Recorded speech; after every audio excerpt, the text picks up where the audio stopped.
Right, this is an exercise of 10 figures in 10 minutes, so 60 seconds per figure. And here's sort of number one.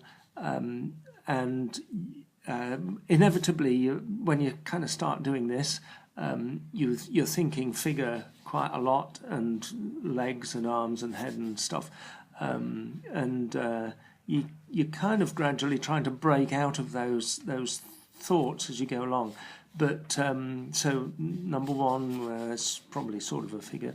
Number two, it looks as though there's hardly anything there at all. Once you start to look, you can see possibilities in there. There's possibly somebody holding something or whatever. This one would depend on a lot more on your imagination, and so we'll abandon that for now. This one could be a running figure, and it's kind of made up of sort of circular scribbles and so on. Anyway, it sort of goes along, and gradually the figures feel a lot more interesting, and they begin to hold a lot more information. And just focusing on this particular one here, despite the fact that obviously there's a lot less time taken over it, for me it remains the most interesting figure with the most possibilities. And having done the sort of exercise of the Pissarro painting and the minimal kind of marks that are capable of holding a sense of a human figure, these marks obviously are very open. There's for instance, you've just simply got an open space in a lot of it. There's no neck here holding the head onto the shoulders or anything. It's left up to the imagination, for want of a better word, to fill in what happens just there and just here, which, generally speaking, we do that quite easily. Proportionally, it seems to work happily, and I sort of feel that in there's a drawing that I would be pleased to develop, and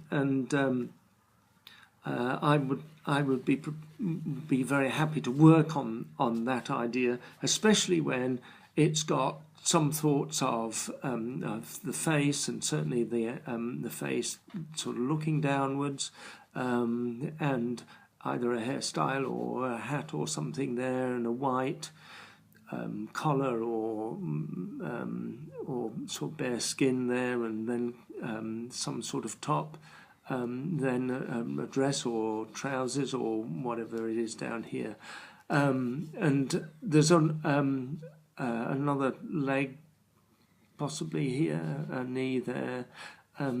It's got a story already embedded in the very quick lines. The key to doing this is not trying to focus too hard on what you're drawing, but to just watch and let the bits that seem to be saying something, just let them alone and just scribble somewhere else. It might change as you go along. You're sort of thinking, well, this is a person facing that way doing this, and it turns out not to be this character here. It ends up, it's got to be somebody with a back to you looking down, because the head otherwise would be more prominent, and seem to be wearing some sort of longish clothes with boots or whatever it might be, and possibly even a kind of academic hood, or so there's again a lot of story in there, and it doesn't involve a lot of careful drawing of what do you do with how does the neck join on and the face and all that kind of thing. You're not answering those questions, it would seem, but if it works then in this small way, then you know you've already cracked the all the major issues of the human figure, and it all is all there, all waiting to be consolidated and expanded and explored. So in this little story, there is a whole painting, if you want it, ready to be produced.